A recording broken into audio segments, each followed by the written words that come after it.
And they said they liked what we were doing, and I couldn't believe it. That was just such a compliment.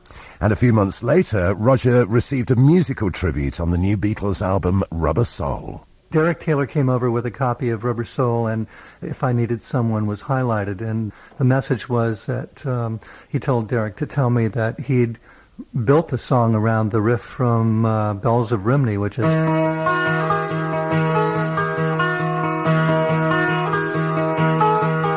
And you can hear the melody of the song in that riff. So, if I needed someone to love, it's the same, it's the melody of the song goes with the riff. It was really an honor. If I needed someone to love, you're the one that I'd be thinking of. If I needed someone, if I had some more time to spend, then I guess I'd be with you, my friend.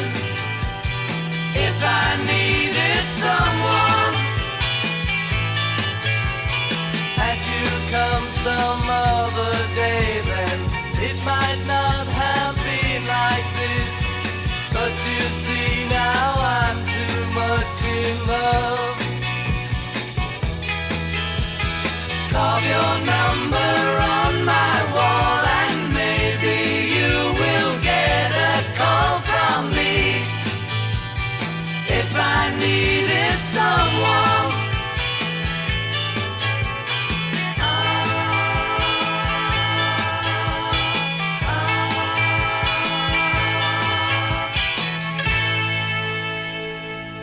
If I Needed Someone, from the Beatles' second album of 1965, Rubber Soul, a record brimming with fresh musical ideas and textures.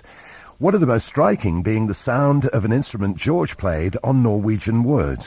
When we were at the house in Benedict Canyon, we were all sitting around talking about influences, and David Crosby had been listening to a lot of Ravi Shankar because he was friends with Jim Dixon from World Pacific Records, and that was Ravi's label in Hollywood. So we kind of had access to Ravi's material, and we got the guitar out and kind of showed George a little bit of...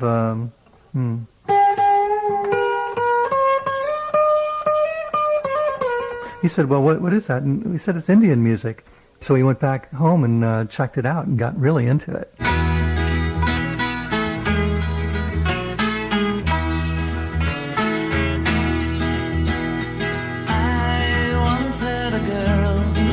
Should I say, she once had me.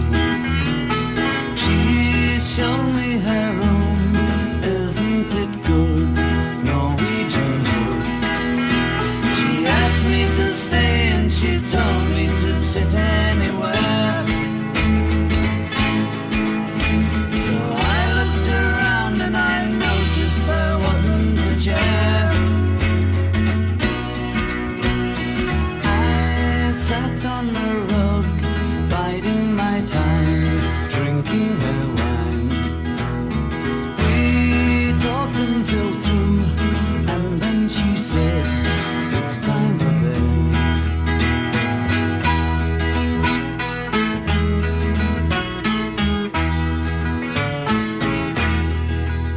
George's fascination for Indian music had been stimulated by an album the Byrds had recommended he listen to, called Portrait of Genius by the sitar player Ravi Shankar.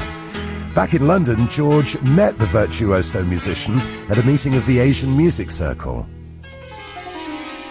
I have no idea exactly what attracted him to my music and that particular record which he heard for the first time. But this much I know, that he was genuinely very moved by it, and he wanted to know so much more about Indian music. He was wanting to learn from me. He expressed that desire, so I, as usual, at that time I had no idea of his music. I had never heard any record of Beatles, so I just vaguely knew that they were very, very famous young group.